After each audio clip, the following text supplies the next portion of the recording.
And we're live today with our very first official podcast for Free World, Portage County Free World. And we're going to be talking a lot in this podcast about homelessness in Portage County and resources for homeless people. We're going to interview homeless people themselves, people who work for organizations like Coleman Center, case managers, people who are out in the field, the Veterans Services Commission, the Veterans Administration, Freedom House, Miller House. Even we're going to talk a little bit about the Haven that is behind schedule. Was supposed to be open this winter and never happened. This was a homeless shelter that was supposed to be up to 150 beds, 10 beds by this past winter, which hasn't happened. But we'll talk about that, and we're going to give out some phone numbers, important phone numbers for food pantries, medical phone numbers, crisis hotlines, Hud-Vash for veterans, like I said, Miller House for everybody else, and other phone numbers like food pantries, Kent Social Services, Center of Hope, things like that. Right now we're focused on Portage County. May not always be, but that's a good place to start because it's a big county and there's a lot of homeless people. Last time I read about it, they are estimating there's about 150 homeless people in just between Kent and Ravenna, and that's what they're building the Haven for. And I was one of them for on and off for about 4 years. So I know a lot of them. I know who they are, where they are. I know the resources that they need, and I know that there's a lot of help that is out there for them. And this podcast is to kind of explain a lot of that help because they're reluctant. They don't want to reach out to Coleman Center or Veteran Services Commission or any of these other places because they're scared. They have an amount of freedom. That's why we call this Free World, our podcast. Because homeless people are not just out there because they're lazy or they came into financial despair.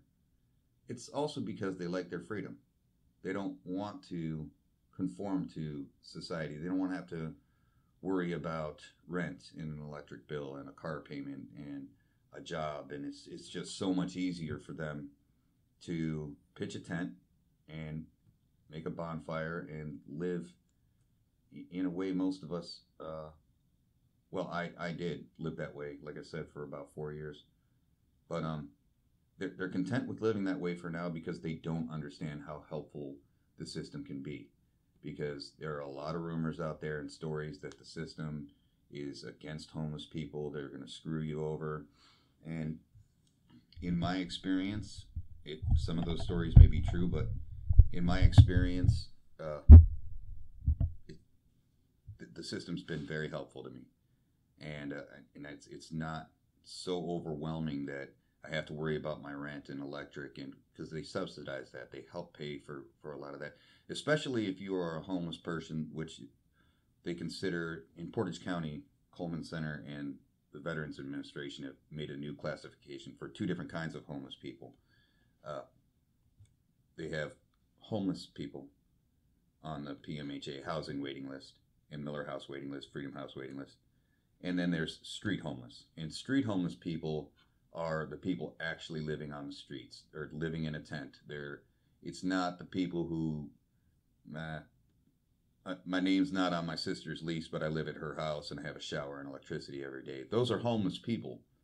But street homeless people really do have a priority. And a lot of them don't think they do.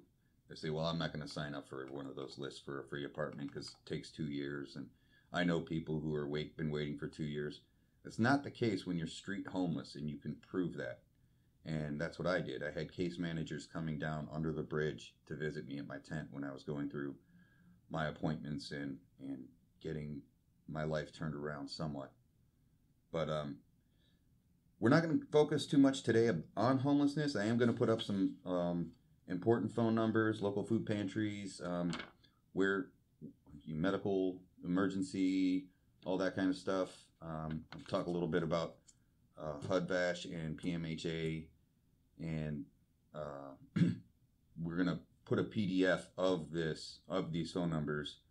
We're gonna attach it to our podcast. We can do that? Yeah. Okay.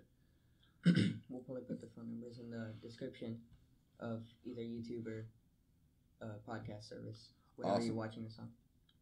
Okay, but my focus or topic today is our guest today is my son and technical ninja, William, and I'm going to talk to him about how we're going to present the podcast. Things like we just said, we can attach a PDF, obviously, of all these phone numbers for you to download and print, or if you're working with case management, have them printed for you. And we're going to add phone numbers to this every week or every time we get our hands on any useful phone numbers for homeless people. So let's talk to William. William, what are we doing? We're just setting up the podcast, making it work for the first time. You know. Mm-hmm. And we're hosting this podcast through a free company to start with. What are they called? Podbean, yeah. Probably. Mm-hmm. Whatever we decide. So we're going to start with that. It'll probably be on iTunes. We're going to be available on iTunes? That sounds great. All right. Probably Google Play too. Uh-huh.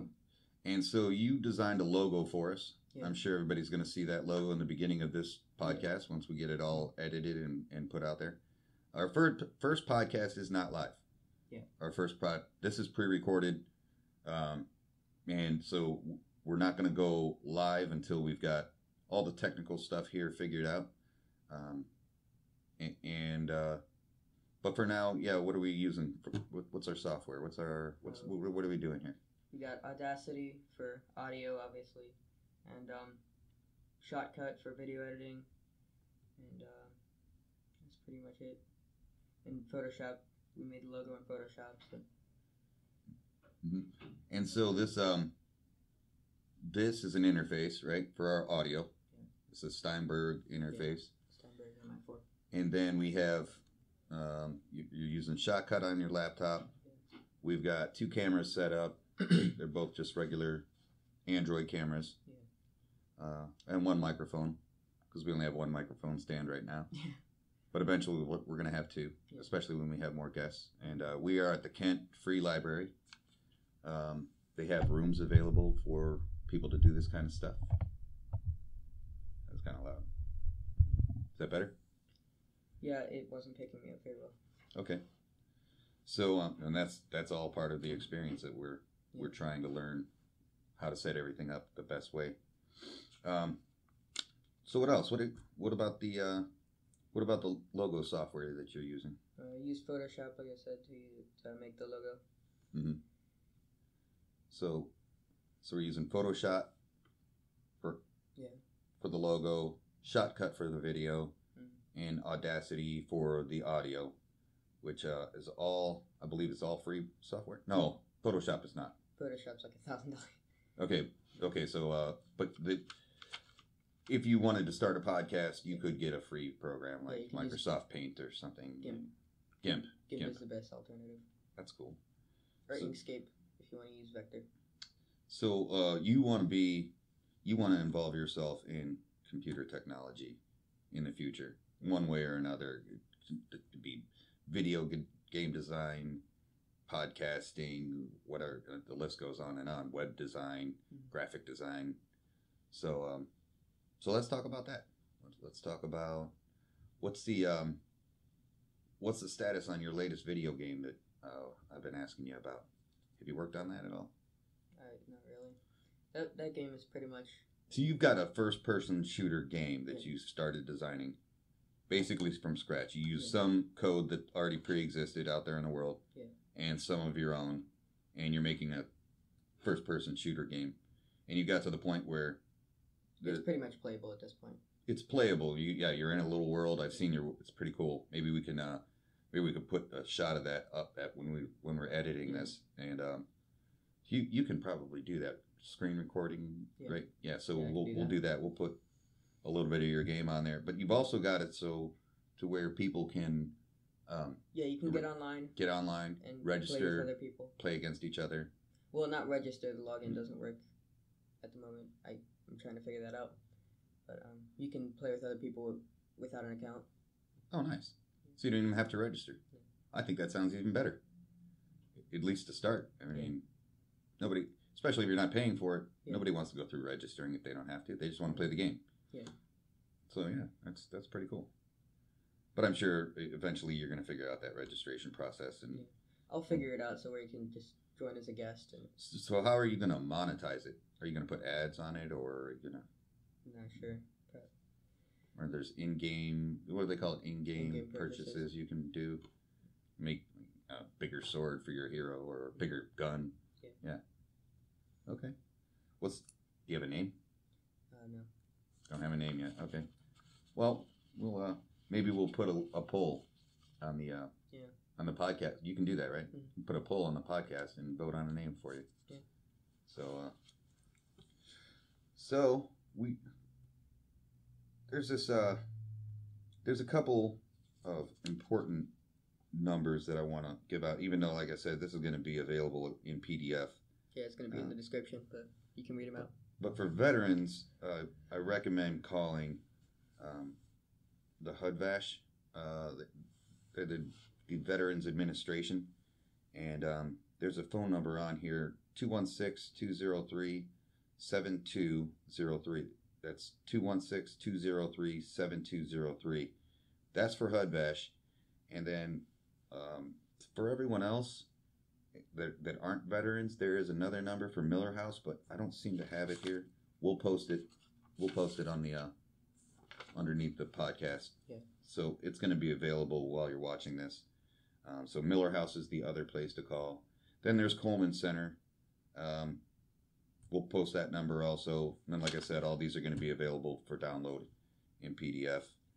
Yeah. I think some guests I want to start with are some friends of mine that are currently still out there living under a bridge here in Portage County. I'd like to get them on the show, and also my case managers. I've got two really good case managers. One's with Veteran Services and one's with Coleman Center. So I work with both sides of the house, veterans and non-veterans. And I know all the resources for all of them. We're also going to have some local food pantries on PDF too. Yeah, we're going to have Kent Social Services, Center of Hope, Catholic Charities, other ones. Everyone we could find. Trinity Church does one once a month for everybody. All you need is an ID. And if you don't have an ID, they'll work with you anyway. But they'll make sure that you got food. So yeah, that's my idea there. Later on today, I'll try and videotape it if I can, if there's anybody down there. Usually during the day, the guys under the bridge are somewhere else. They're at the library or somewhere where they can stay warm. But if they're there when I get down there, my former employer wants to come pick me up, and we're going to go down there with some supplies. Yeah. And not just supplies, but a pen and paper to find out what other supplies they might need. Mm-hmm. And he doesn't have a whole lot to give, but he's going to be generous with it, because I've talked to him a lot about how homelessness really gets to you in the county, and if you just a few items that help get you through the night, like sleeping bags, food, non-perishable food that you can keep outside, personal hygiene stuff, things like that are really helpful. Also, things like applications for government phones. Call them the Obama phone, but that's actually just the government phones. We're going to bring some applications for that down there. SNAP applications like food stamp, and just everything else we can think of to gather. All right, we're back.